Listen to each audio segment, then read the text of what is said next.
지난 주일 추석 연휴 우리가 예배드리고 점심 식사는 같이 못했는데요.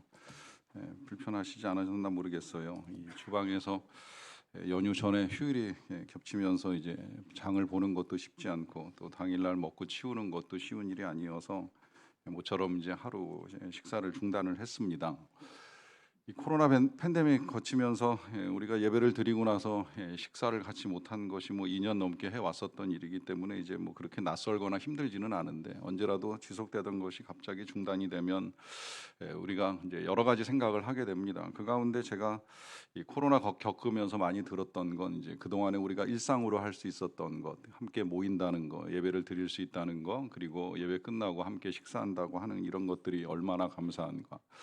일상적으로 연속적으로 할 때는 이제 그것이 귀한 줄 모르고 있다가 이제 멈춰지고 나면 참 귀했었구나, 감사했었구나 하는 생각을 뒤늦게 하게 되지요. 모처럼 한 번 정도 중단이 된다고 하면 뭐 집에 가서 드실 수도 있고, 또 식당에서 외식을 할 수 있어서 뭐 나름 좋았다, 이제 이렇게 생각을 할 것이라고 여겨지는데요. 그러나 광야는 좀 상황이 다릅니다. 광야는 이제 먹는 것이 딱 떨어지고 나면 뭐 집에서 음식을 차릴 방법이 없습니다. 그렇다고 주변에 식당이 가까이 있는 것도 절대 아니고요. 그러다 보니까 이제 이스라엘 백성들이 광야를 지나가다가 식량이 떨어지면서 하나님과 모세를 원망을 합니다. 그 원망 가운데 이제 우리 하나님이 그들에게 만나를 내려주시면서 그들을 시험하신다고 표현을 하셨죠. 그 시험이 제가 훈련이라고 말씀을 드렸습니다. 이 훈련은 다른 훈련이 아니라 하나님의 백성으로 살아가는 훈련입니다. 이제는 애굽의 노예가 아니라 하늘 시민, 천국 백성으로, 하나님의 백성으로 살아가는 훈련을 하는 것입니다. 이 훈련 가운데 무엇이 가장 중요하고 필요한가? 그것은 하나님을 알아가는 것입니다. 우리 시대의 최고의 영성가로 꼽히는 두 분이, 제가 알기로는 달라스 윌라드하고 리처드 포스터로 알고 있는데, 이 두 분에게 함께 이제 양육이 되면서 제자라고 할 수 있는 목사님을 소개받아서 제가 책을 읽게 되었는데, 제임스 브라이언 스미스라고 하는 분이신데요. 이분이 이제 이 두 분으로부터 받은 영향을 가지고 세 권의 책을 썼어요. 선하고 아름다운 하나님, 선하고 아름다운 삶, 선하고 아름다운 공동체. 세 권의 책을 통해서 이 시대에 이제 영성 훈련을 할 수 있는 이제 도움을 많이 주셨는데, 이분이 세 권의 책을 쓰시면서도 제 1권으로 이제 소개해 주고 있는 내용이 하나님입니다. 하나님이 누구신가? 그 선하고 아름다우신 하나님을 우리가 먼저 알아가는 것으로부터 훈련이 시작된다는 걸 가르쳐 주지요. 그만큼 이제 하나님을 아는 것이 중요한데, 이제 그래서 하나님은 이제 하나님을 알려주기 위해서 단계별로 지금 훈련을 해나가는 과정이라고 할 수 있습니다. 그래서 제 1단계로 우리가 배웠던 대로 치료하시는 하나님에 대해서 들었습니다. 하나님이 고치신다. 쓴물을 단물로만이 아니라 우리의 인생, 쓰디 쓴 인생도 얼마든지 달콤한 인생으로 바꾸어 가실 수 있는 능력이 다른 데 있는 것이 아니다. 자꾸 눈에 보이고 내 손에 잡히는 거, 내 입에 맞는 것으로 우리가 자꾸 달콤한 것을 원하지만, 그것이 아니라 하나님을 찾는데, 하나님을 만나는 데서부터 인생이 바뀐다는 걸 우리 하나님이 분명하게 가르쳐 주시고요. 뒤이은 훈련이 공급하시는 하나님, 그들이 배고플 때에 광야에서 일용할 만나를 주시는 하나님이시라는 것을 우리가 지난주에 들었습니다. 듣기는 들었지만 삶에 적용하는 건 쉽지 않다는 생각을 하게 돼요. 특히 요즘 같은 땐 그렇습니다. 오늘도 기도의 내용 속에 그런 것들이 많이 담겨 있습니다만, 우리가 살아가는 이 시대 정말 하루가 다르게 물가가 오른다는 소식을 끊임없이 듣고 있고요. 물가뿐만이 아니라 뭐 정말 월급 빼놓고는 다 오르는 거 아닌가 싶을 정도로 모든 것들이 계속 인상되는 시대에 살아가고 있습니다. 여기다가 지금 미래가 이제 갈수록 더 불확실해지고 있습니다. 제가 우리 삶의 통로로 여러 가지 것들을 언급해 드린 적이 있는데, 나이 드신 분들에게 있어서 통로 중에 하나는 연금이라고 말씀을 드렸지요. 연금이 하나님의 공급의 통로가 될 수 있다고 생각을 합니다. 문제는 이 연금조차도 계속 들려오잖아요. 몇 년도가 되면 고갈될 것이다. 이거 어떻게 하면 더 연장시킬 것인가?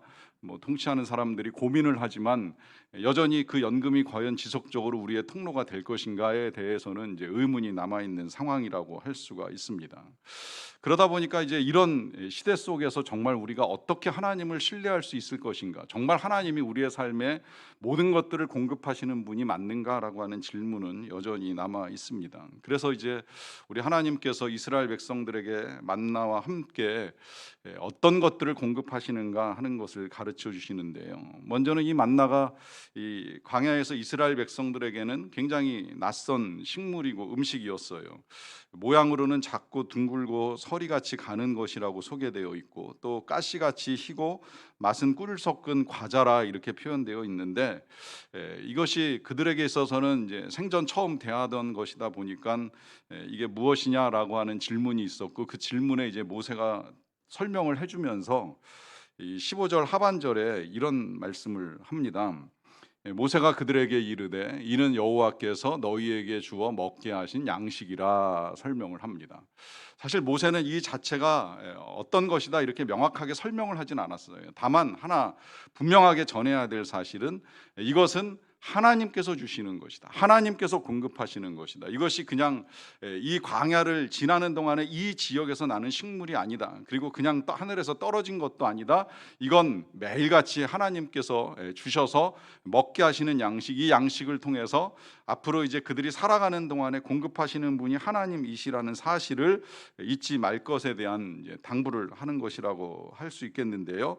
그래서 이제 바로 그 뒤에 이어서 16절에 이런 말씀을 합니다. 여호와께서 이같이 명령하시기를 너희 각 사람은 먹을 만큼만 이것을 거둘지니 곧 너희 사람 수요대로 한 사람의 한 오멜씩 거두되 각 사람이 그의 장막에 있는 자들을 위하여 거둘지니라 하십니다. 대략 한 오멜은 한 2리터 정도 되는 양인데 2리터는 한 사람의 하루 식량으로 그렇게 부족한 양은 아닐 것이라고 생각을 하고요. 이제 한 사람 기준으로 해서 이제 이 정도 이제 거두면 된다고 이제 말씀을 하시는 거예요. 그래서 각 가정의 식구의 수대로 필요한 만큼을 거두라고 말씀을 하십니다. 그래서 이렇게 거둘 때에 전원이 다 나가서 거둘 필요는 없는 거예요. 또 실제로 이제 그럴 수 없는 상황이 있지요. 한 가정에는 거둘 만한 노동력이 있는 사람이 있는가 하면 노인들이나 어린아이들은 어른들과 똑같이 나가서 자기가 필요한 걸 거둘 수가 없습니다. 그러니까 한 가정에 움직일 수 있는 사람이 있다면 그 사람이 나가서 가족들의 필요에 따라 필요한 만큼을 거두는 건 아무것도 문제가 되지 않는다는 거예요. 이건 뭐 지금도 그렇잖아요. 지금도 온 가족이 다 돈을 버는 집안도 있긴 하겠지만 한 사람이 돈을 벌고 나머지 사람들은 그 사람이 벌어온 돈을 가지고 소비하게 되는 경우가 있습니다. 뭐 그래서 때로는 뭐 버는 사람 따로 있고 쓰는 사람 따로 있다는 말을 하기도 합니다만은 그거는 아주 정당한 하나님의 공급 원칙이에요. 다 벌 필요 없고 다 쓰는 것도 아니라고 하는 거죠. 한 가정에 있어서 지금 이 만나와도 같이 거두는 사람이 있고 먹기만 하는 사람도 있을 수는 있다는 거예요. 다만 이제 거두는 사람이 그때 공급의 통로가 되는 것이고, 그 통로가 한 명이 되었건 두 명이 되었건 몇 명이 되었건 각 가정에 필요한 만큼을 거두는 데 있어서는 아무 문제가 되지 않는다라고 하는 사실을 우리 하나님이 이제 분명하게 밝혀 주십니다. 이렇게 거둘 때에 21절에서는 이런 당부, 이런 이제 일이 일어나요. 무리가 아침마다 각 사람은 먹을 만큼만 거두었고 햇볕이 뜨겁게 쬐면 그것이 쓰러졌더라 해가지고 먹을 만큼만 거둘 수 있다라고 하는 것과 더불어서 햇볕이 이제 뜨겁게 쬐이는 한낮이 되면 더 이상은 이제 거둘 수 없는 상황이 되는 거예요. 이건 뭐 어떤 상황인지 우리가 쉽게 이해를 할 수 있을 것 같아요. 이른 아침 일찍 나가서 부지런히 거두지 않으면 거둘 수가 없다는 거예요. 나중에 거두지 뭐, 천천히 거두지 뭐, 어차피 하나님이 먹을 만큼은 주신다고 하셨으니까 늦게 나간다고 한들 별 문제가 있겠는가? 혹은 지금 피곤하니까 조금 천천히, 지금은 쉬고 싶으니까 좀 더 자고 싶으니까 나중에 거둬야지 해서는 절대 거둘 수가 없다는 사실을 밝혀줍니다. 이 원리도 지금까지도 분명한 원리고요. 이 원리는 사실은 이때뿐만이 아니라 성경에서 여러 차례 우리에게 가르쳐주는 이제 경제 원리라고도 할 수 있습니다. 시편에서도 그렇거니와 특히 잠언에서는 이제 이 문제를 자주 다루어 주잖아요. 게으르게 하다가 거두지 못한다라고 하는 경고입니다. 반드시 심은 대로 거두는 건 노아 홍수 이후에, 창세 때는 심지 않고도 거두긴 하였지만 홍수 이후에는 심음과 거둠이 있을 것이라고 하나님이 정해 놓으신 이유로는 반드시 심은 대로 거둘 수 있게 되어 있는데, 이 심는 시기나 거두는 시기를 놓치면 절대 거둘 수 없는 때가 이르게 된다는 거예요. 그렇기 때문에 거둬야 될 때 부지런히 거두는 그 자체는 굉장히 중요한 것이고, 하나님의 말씀 따라 열심을 내어야 하는 것은 틀림이 없습니다. 문제는 이제 이렇게 거둘 때 각 가정에 필요한 만큼을 거두는 것인데 사람마다 이제 거두는 양이 다른 것이지요. 어떤 사람은 거두다 보니 많이 거두기도 하고 어떤 사람은 거두다 보니 좀 적게 거두는 일도 일어나게 되는데 이제 놀라운 일이 일어납니다. 18절에 보시면 오멜로 되어 본즉 많이 거둔 자도 남음이 없고 적게 거둔 자도 부족함이 없이 각 사람은 먹을 만큼만 거두었더라 합니다. 이게 상식적으로는 좀 잘 이해가 안 돼요. 특히 우리 시대엔 더더욱 그렇잖아요. 많이 거두면 남게 되어 있고 못 거두면 부족한 게 일반적인 원리잖아요. 그런데 지금 이 만나를 통해서 이스라엘 백성들에게 경험시켜 주시는 이 하나님의 공급의 원리, 그리고 오늘 또다시 우리에게 가르쳐 주시는 이 은혜의 원리는 많이 거두거나 적게 거두거나 남지도 않고 모자라지도 않는다는 거예요. 왜 그럴까요? 여기 중요하게 우리 하나님께서 우리에게 가르쳐 주고 싶어 하시는 내용이 있습니다. 그것은 많이 거둔다고 해서 거둘 수 없다는 이것을 통해 우리의 욕심을 다루시는 거예요. 사람은 언제나 그렇습니다. 할 수만 있다면 뭔가 이 내일에 대한 불안감, 오늘 거둘 수 있었던 이 만나를 내일도 과연 거둘 수 있을까라고 하는 이 의심을 떨쳐내지 못하는 한 좀 더 넉넉하게 거두어놔야 되지 않을까라고 하는 생각을 하게 되는 거고, 그 생각 자체가 잘못된 건 아니에요. 내일을 준비하는 것 그 자체를 부정하는 거 절대 아닙니다. 다만 그 생각에 잘못 매이게 되면 그 다음부터는 이제 탐욕과 욕심이 자리를 잡기 시작을 하게 된다는 것이죠. 그래서 이제 하나님이 이 훈련을 지금 시켜주고 있는 거예요. 이게 어떻게 보면 굉장한 은혜의 훈련입니다. 우리에게 있어서 우리의 죄악 가운데 떨쳐내야 될 몇 가지 중에 한 가지가 탐욕인데, 이 탐욕을 하나님이 떨쳐주시기 위해서 많게 거두거나 적게 거두거나 모자람이 없게 하시는 이 실제적 사건을 통해서 지금 이스라엘 백성들에게 계속 가르쳐주고 계시는 거예요. 하나님 믿고 욕심내지 말라. 하나님이 공급하시니 걱정하지 말아라. 하나님이 채워주실 것이니 불안과 염려를 떨쳐내라 하시는 것이 만나를 통한 하나님의 메시지입니다. 여러분 거꾸로 보세요. 부족하게 거뒀을 때에 이거 가지고 오늘 저녁까지 식구들이 다 먹을 수 있을까? 그 염려와 근심도 하나님이 원하시는 건 절대 아니라고 하는 거예요.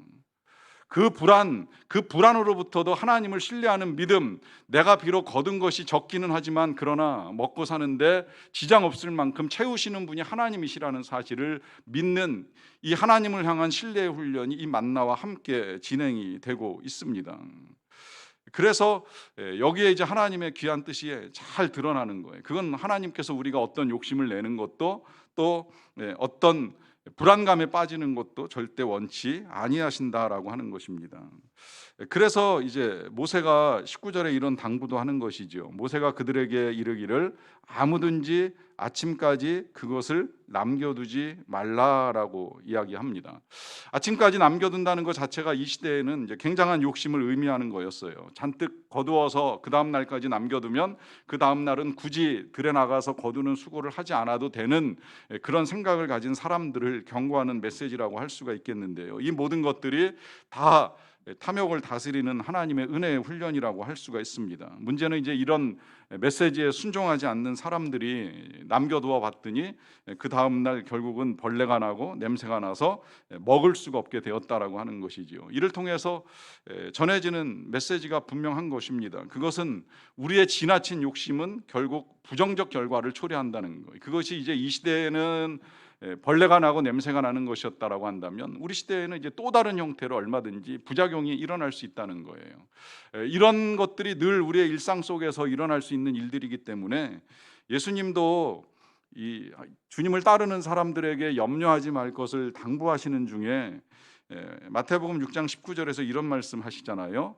너희를 위하여 보물을 땅에 쌓아두지 말라. 거기는 좀과 동록이 해하며 도둑이 구멍을 뚫고 도둑질하느니라 라고 하면서 우리를 위하여 쌓아두는 것, 우리가 욕심을 내서 더 가지고자 하는 것들이 뭐 좀이 나거나 혹은 뭐 녹이 슬거나 아니면 뭐 도둑이 들거나 하는 일들을 통해서 큰 손실을 겪게 될 것에 대한 경고를 하고 계십니다.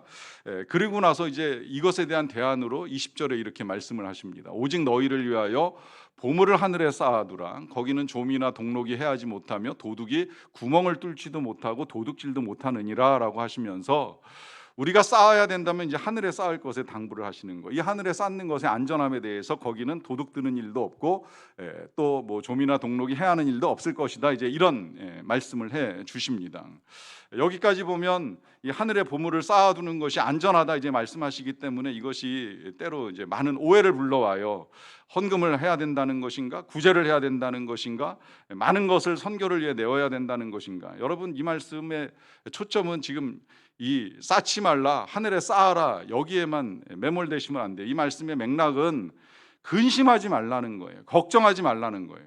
쌓지도 않고 거두지도 아니하는 새도 먹이시고 들풀도 입히시는 하나님이시기 때문에 그 하나님을 향한 신뢰함을 가지고 쌓는 일에 매몰되어서는 안 된다는 것이죠. 그 말씀의 핵심이 21절에 이렇게 이어지는데요. 네 보물 있는 그곳에는 네 마음도 있느니라 라고 하는 말씀을 통해서 우리의 마음이 지금 어디에 가 있느냐라고 하는 거예요. 우리의 마음이 보물에 있다는 거죠. 여러분, 그렇기 때문에 오늘 잠깐이라도 보물, 내 보물은 뭔가 한번 잘 생각을 해보세요. 내가 가장 귀하게 여기는 건 진짜 무엇인가? 이 보물이 사람마다 좀 다르긴 해요. 그야말로 어떤 사람은 재물일 수도 있는 거고, 어떤 사람은 지금 건강을 굉장히 귀하게 여기실 수도 있고요. 어떤 사람은 자녀가 보물인 사람도 있고, 요즘 젊은 세대들 같으면 자기 자신이 보물이에요. 그래서 자기 자신을 위해서 쌓아두거나 소비하기 위해서 굉장히 애를 쓰기도 해요. 우린 분명히 우리에게 있어서 최고의 가치는 하나님이라는 사실을 지금 배워나가고 있습니다. 때로 찬송가를 부를 때 주 예수보다 더 귀한 것은 없다는 고백을 하기도 했습니다. 그분이 보물이라면, 그분이 귀하다면 그분에게 마음을 쏟는 것이 가장 중요하다는 걸 지금 주님이 가르쳐 주시는 거예요. 그런데 그분 아닌 다른 것들의 마음을 빼앗겨 버리게 되면 결국은 헛된 것에 우리의 많은 것들이 탐욕과 불안으로 작용을 하기 때문이라는 거죠. 우리의 보물이 하나님이시라는 이 사실이 주는 은혜는 지금까지 봤던 대로 우리의 탐욕이나 우리의 불안감을 떨치는 데 있어서 최고의 답을 우리가 찾아가는 과정이기 때문입니다. 하나님을 귀하게 여기는 사람에게 있어서 욕심이 자로잡을 틈이 없습니다. 하나님이 최고의 보물로 여기는 사람은 그분이 계시기 때문에 어떤 상황 속에서도 걱정하거나 불안해할 일이 없습니다. 그래서 내 마음이 혹시라도 눈에 보이는 이 세상의 것들에 의해서 빼앗기고 있는 것은 아닌지, 그것 때문에 쌓기 위해서 수고하면서 결국은 채워지지 아니할 그 영혼의 빈자리를 채우기 위해서 헛된 일을 하고 있는 것은 아닌지에 대해서 주님이 우리를 다시 일깨워 주십니다. 이와 같은 주님의 가르침이 이제 이 안식일의 원리를 통해서도 더 분명하게 드러나는데요. 먼저 지난주에 읽었던 5절 말씀 보시면 이렇게 이제 가르쳐 주셨어요. 여섯째 날에는 그들이 그 거둔 것을 준비할지니 날마다 거두는 것에 갑절이 되리라 그래요. 그러니까 6일 동안은 뭐 많이 거두건 적게 거두건 모자라지도 않고 남지도 않을 터인데, 이제 6일째는 좀 다르다는 말씀이잖아요. 6일째는 2배를 거두어도 된다는 거예요. 자, 2배를 거두어도 된다는 건 그 다음 날 이제 먹을 것을 준비하는 것인데, 이걸 그냥 또 거둬 놓어서만 되는 것이 아니기 때문에 이제 모세가 이제 미리 구울 건 좀 굽고 삶을 건 좀 삶으라 하는 당부를 해요. 그리고 이제 7일째 되는 날에는 밖에 나가서 거둘 필요 없다라고 하는 것까지도 이제 미리 가르쳐 줍니다. 그리고 이제 그 다음 날이 되면 그 전에 거두어 놓은 거 미리 먹어도 이제 거두어 놓은 거를 이제 먹어도 된다라고 하는 걸 가르쳐 주십니다. 이제 이걸 통해서 또 다른 이제 하나님의 공급의 원리를 가르쳐 주시는 건데요. 일단은 이렇게 가르쳐 주셨으면 이 말씀대로 미리 거두면 되고 그 다음 날은 안 거둬도 되는 거예요. 문제는 이제 그 다음 날 들러 나갔다가 이 만나를 얻지 못하는 사람들이 있었습니다. 꼭 그런 사람들이 어떤 때든 뭐 있었다는 건 뭐 틀림없는 사실인데요. 이런 경우에 이제 뭐 하나님의 말씀을 못 들은 건지, 또 들어서도 진짜 나가면 거둘 것이 있는지 없는지 확인하는 과정이 필요했는지는 모르겠지만, 어쨌든 그들은 나갔다가 확인하게 되는 건 결국 아무것도 거두지 못하는 이제 현실에 직면하는 거예요. 이것이 당시에는 이제 하나님께서 이런 말씀까지 하실 정도가 됐어요. 28절에 보시면 여호와께서 모세에게 이르시되 어느 때까지 너희가 내 계명과 내 율법을 지키지 아니하려느냐라고 하면서 하나님이 말씀하신 것을 분명히 잘 듣고 믿고 신뢰할 것에 대한 요청을 하시는 거죠. 그래서 이어지는 29절을 보시면요, 볼지어다 여호와가 너희에게 안식일을 주므로 여섯째 날에는 이틀 양식을 너희에게 주는 것이니 너희는 각기 처소에 있고 일곱째 날에는 아무도 그의 처소에서 나오지 말지니라라고 당부를 합니다. 자, 여기 보시면 이제 하나님이 공급하시는 또 하나가 나오는 거예요. 지금까지는 우리가 이제 만나를 공급하시는 하나님을 봤는데, 지금 여기 공급하시는 것 가운데 또 한 가지는 안식일을 주신다고 말씀을 하십니다. 안식일을 주신다.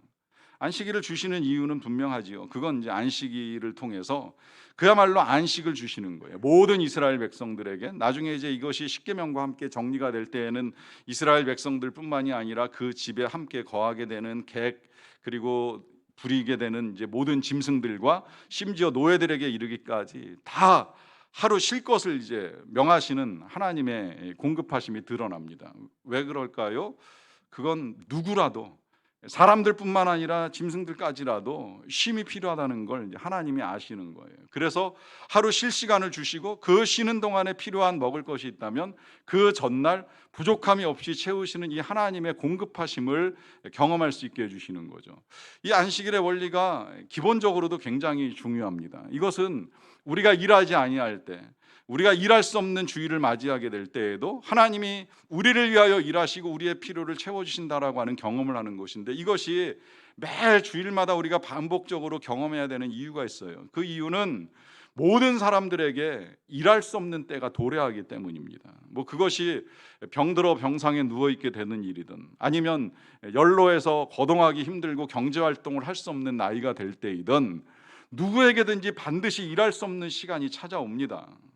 은퇴의 때가 도래할 수밖에 없는 거죠. 그러나 내가 일할 수 없는 때라 할지라도 나의 필요를 채우시고 나에게 공급하시는 분은 하나님이시라는 그 하나님에 대한 이해와 훈련이 이 안식일부터 시작이 되는 거예요. 엿새 동안을 힘써 일하고 하루를 쉬게 하시는 이 하나님의 은혜를 통해서 내 평생의 영원한 공급자가 되시는 분은 하나님이시라는 사실을 끊임없이 확인하고 또 경험하며 나아가게 되는 것입니다. 이를 통하여서 이제 우리가 하나님을 신뢰하는 훈련을 하게 되는 것인데, 이와 더불어서 안식일이 지금 이제 여기서는 본문에 그의 처소에서 나오지 말지니라라고 하니까 그야말로 이제 집에서 아무것도 하지 않고 시간을 보내면 되는 것처럼 이제 오해되는 경우도 있고요. 이것이 지금 특히 이 팬데믹 온라인 예배 시대로 접어들면서는 안식일에 나오지 말라 명하셨으니 집에서 예배드려도 되지 않는가, 이제 이런 생각을 하시는 분들도 계신 것 같아요. 중요한 건 이것이 그냥 단순히 쉼을 얻고 먹을 것을 구하기 위해서 노동하지 않는 것을 멈추는 것만을 의미하는 것이 아니지요. 이 안식일을 통하여서 정말 중요하게 우리가 알아야 될 건, 그야말로 공급하시는 하나님, 우리의 이제 일용할 양식으로부터 우리의 삶에 필요한 모든 것들을 주시는 이 하나님에 대한 분명한 이해와 만남이 이루어져야 된다라고 하는 거예요. 오늘 이 안식일을 우리가 이제 주일로 바꾸어서 지키기 시작을 하면서도 우리가 매 주일마다 어떠한 형태로든 이 예배를 드리는 이유가 어디에 있겠습니까? 오프라인으로 본당에 와서 예배를 드리시던, 아니면 온라인으로 아직도 가정에서 예배를 드리시든지 이 예배가 우리에게 존속되어야 하는 이유는 어디에 있습니까? 그것은 무엇보다도 하나님을 찾고 만나는 시간이 우리 모두에게 필요하기 때문이라고 하는 거예요. 단순한 쉼이 아니라 그냥 단순히 아무것도 하지 않고 일을 놓는 정도가 아니라, 이와 같이 내 삶에 있어서 모든 것을 공급하시고 무엇보다 안식을 주시고 또 영원한 안식까지 허락하시는 하나님을 찾고 만나는 그 훈련이 바로 이 예배함을 통해서 이루어져야 하기 때문입니다. 그러하기 때문에 지금 우리 하나님께서 이 이스라엘 백성들에게 만나를 주시던 안식일을 주시던 이런 모든 공급하심을 통해서 훈련해 나가시는 가장 중요한 사실은 하나님을 찾고 만나는 것에 대한 훈련을 해나가는 거예요. 그리고 그렇게 하나님을 찾고 만날 때에 그 하나님께서 우리에게 필요한 것들을 공급하시는 분이시라는 사실을 인식하는 것인데, 그 인식은 이제는 이 안식일을 지키는 백성들에게 있어서는 단순히 만나의 문제나 떡의 문제가 아니라고 하는 것이죠. 후일에 우리 하나님께서 이 이스라엘 백성들의 광야 여정이 끝나갈 때에 그들이 이 광야를 지나오면서 그들에게 때로는 이러한 배고픔의 시간 혹은 목마름의 시간을 허락하시는 이유가 무엇인지를 다시 정리를 해서 알려주시잖아요. 그 정리한 내용이 신명기에서 나올 때에는 사람이 떡으로만 사는 것이 아니라고 하는 것이지요. 하나님의 입에서 나오는 말씀, 그 말씀으로 사는 것 때문에 하나님이 때로 이렇게 잠시의 목마름과 잠시의 배고픔을 통해 훈련을 해 나가신다는 거예요. 이 말씀은 결국 우리에게 있어서 필요한 건 우리 육신을 채우는 양식만이 아니라 우리의 영혼을 채우는 양식인 하나님의 말씀도 함께 필요하다는 사실을 일깨워주고 계시는 것이지요. 여러분, 우리는 하루 세 끼 아니면 두 끼 정도 먹지 않으면 배고픔을 견디지 못하기 때문에 특별한 사정이 있지 아니한 한 매일 먹기 위해서 애를 쓰며 살아갑니다. 필요한 일이라고 생각을 합니다. 자, 그렇다면 여러분들의 영혼을 위하여서는 얼만큼의 양식을 섭취하고 계십니까? 하나님이 매일마다 내려주시는 영혼의 양식은 매일마다 잘 공급받고 거두시고 취하시고 배고픔이 없이 드시고 살아가고 계시는지요? 혹시라도 주일 한 끼 이 예배 시간을 통하여 주는 이 양식만으로 일주일치가 충분하다라고 생각을 하면서 오늘 이후로는 한 끼도 안 먹어도 나는 일주일을 살아갈 수 있다라고 생각을 하고 계시는 것은 아니신지요? 혹시 이것이 마치 일주일치를 다 거둔 것처럼 생각하고 일주일 내내 영의 양식의 공급이 없이 살아가신다라고 하면 우리의 영혼은 영양 실조에 걸릴 수밖에 없고 그래서 곤고하고 배고픈 삶을 살 수밖에 없다는 거예요. 어떠한 형태로든 우리는 늘 우리의 영혼을 위하여 날마다 하늘로부터 내려주시는 영혼의 양식을 먹는 은혜가 멈추어져서는 아니 된다라고 하는 사실입니다.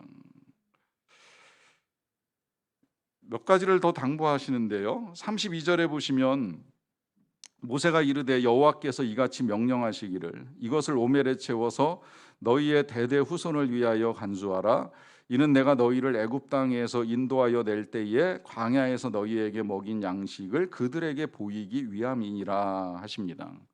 여기서 이번에 당부하시는 건 이제 이들이 이렇게 거두게 되는 만나를 잘 보관하라고 하는 거예요. 나중에는 이것이 이제 그 법궤에 들어가잖아요. 십계명과 함께 이제 하나님이 법궤를 제작하라고 명하실 때 법궤 안에 넣어서 이제 두고두고 이스라엘 백성들이 볼 수 있도록 보존을 하라고 말씀을 하시는데 왜 그런지 이 또한 이유가 이제 분명하게 드러나는 것이죠. 그것은 이 만나가 내리는 시기가 제한되어 있는데 그 시기가 끝나고 난 다음에도 이스라엘 백성들이 만나를 먹었다라고 하는 사실을 후손들이 알기를 하나님이 원하시는 거예요. 왜 그렇겠습니까? 그것은 후손들도 그들의 공급자가 하나님이시라는 사실을 믿고 살아가는 것이 필요하기 때문입니다. 그들이 가나안 땅에 정착해서 목축을 하던 혹은 농사를 짓던 그 양을 먹이시는 분과 양을 통해서 공급하시는 분이 하나님이시라는 사실, 또 농사를 지을 때에 심고 거두는 건 자신들이 하게 되는 일일지 모르겠지만 그들이 심은 것을 자라나게 하시고 거둘 수 있는 은혜를 베풀어 주시는 것, 그것은 하나님의 손에 달린 문제라는 걸 후손들이 잊지 아니하도록 우리 하나님께서 만나를 잘 보존하라 당부를 하십니다. 그리고 그 보존된 만나가 지금 우리의 눈에 보이지는 아니할지라도 이렇게 기록된 말씀을 통하여서 이제 우리는 확실하게 알 수 있게 된 거예요. 그 옛날에 그들이 광야를 지날 때는 우리 하나님이 만나로 먹이셨구나. 가나안 땅에서는 농산물로 또 혹은 축산물로 먹이셨구나. 그리고 이제 우리 시대에는 하나님이 또 다른 통로와 공급을 통하여서 우리를 먹이시는구나라고 하는 사실을 확인할 수 있게 해주시는 것이지요. 마지막 한 가지를 더 보겠습니다. 35절인데요. 사람이 사는 땅에 이르기까지 이스라엘 자손이 40년 동안 만나를 먹었으니 곧 가나안 땅 접경에 이르기까지 그들이 만나를 먹었더라 합니다. 여기 이제 이 이스라엘 백성들이 만나를 먹은 기간이 나오지요. 40년입니다. 이 40년이 대략 이제 홍해를 건너고 난 다음으로부터 시작을 해서 가나안 땅에 들어가기 직전까지를 의미합니다. 가나안 땅에 들어가면 이제 그 땅에서 거두거나 얻은 것, 취한 것들을 먹게 되는데 그때까지는 40년 동안 이제 그들이 광야를 지나는 동안에 매일같이 만나를 먹습니다. 이 만나를 먹는다라고 했을 때 이 한 구절이 늘 저는 큰 은혜가 되는 것이 하나님께서 이 만나를 먹이시는 일을 단 하루도 중단하신 날이 없다는 거예요. 매 안식일을 제외하고는 매일같이 그들이 하루치 먹을 양식을 주시고 또 주말에는 이틀치 양식을 주시면서 한 번도 공급을 끊으신 적이 없다는 거죠. 이것이 은혜가 되는 이유를 아실 거예요. 왜냐하면 그들이 그 광야를 지나는 동안에 그렇게 만나를 내려주신 하나님께 매일같이 감사하고 감격하면서 반응하지 않았기 때문이에요. 아시겠지만 그들은 때때로 하나님을 원망합니다. 또 때때로 하나님을 거역하고 하나님께 불순종하고 죄를 짓습니다. 어떤 때는 보면 이런 백성들 같으면 그 다음날 당장 만나를 끊으실 것만 같은 죄악이 저질러지는 일들도 있었습니다. 그런데 그들이 어떻게 범죄하고 어떻게 죄를 짓든지 그 다음날이면 어김없이 만나를 먹이시는 하나님이신 것을 볼 수가 있습니다. 그들이 잘못했기 때문에 중단하거나 만나를 끊으시는 하나님이 아니시라는 사실이죠. 그래서 사실 어떻게 보면 오늘 설교 제목은 틀렸다고도 볼 수가 있어요. 제목은 말씀대로 행할 때이지만 아닙니다. 말씀대로 행하지 않을 때에도 하나님이 구원하십니다. 만나를 내려주신다는 거예요. 이것이 은혜가 되는 건 우리가 날마다 하나님의 말씀대로 살아가는 건 너무나 중요하고 필요한 일이지만 그렇게 못할 때가 있지요. 생각처럼 안 될 때가 있어요. 그러할 때라도 하나님의 은혜, 이 하나님의 공급하심은 절대 끊어지는 법이 없다는 거예요. 그만큼 하나님이 우리를 사랑하신다는 사실입니다. 이 만나, 날마다 부어주시는 만나를 통해서 하나님은 우리를 향한 사랑을 끊을 계획이 조금도 없으시다는 사실을 분명하게 우리에게 드러내 주십니다. 이걸 통해서 우리는 정말 우리 하나님이 얼마나 선하고 아름다우신 분이신가 하는 걸 또다시 알게 되는 것이죠. 그 하나님의 공급하심이 저와 여러분들을 향하여 오늘도 내일도 계속될 것입니다. 그러하기에 늘 하나님을 신뢰하며 살아갈 수 있는 저와 여러분들의 믿음 되시기를 간절히 축원합니다. 기도하겠습니다. 우리 시간에 우리 하나님의 공급하심을 또 확인하며 나아갑니다. 우리에게 필요한 양식, 일용할 양식, 영의 양식, 그리고 안식의 은혜까지 필요한 대로 다 허락하시는 분이시고 그것이 이스라엘 백성들에게는 가나안 땅에 들어가기까지 계속되었다라고 한다면 우리들에게 있어서는 우리가 천국에 이를 때까지 계속될 것입니다. 그러하기에 그때까지 우리에게 필요를 채우시는 우리 하나님 신뢰하고 감사하며 그분을 믿고 의지하겠다라고 하는 여러분들 각자의 고백을 여러분들의 목소리로 하나님께 올려드리는 시간을 잠시 갖도록 하겠습니다. 같이 기도합니다.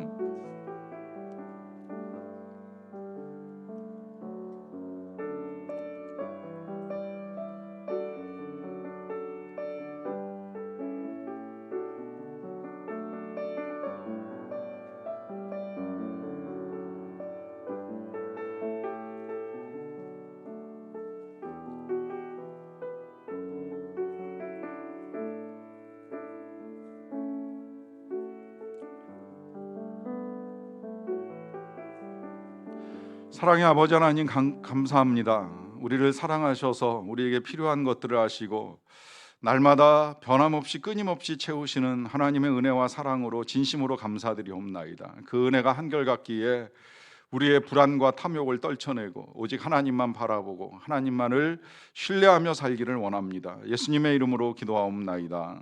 아멘.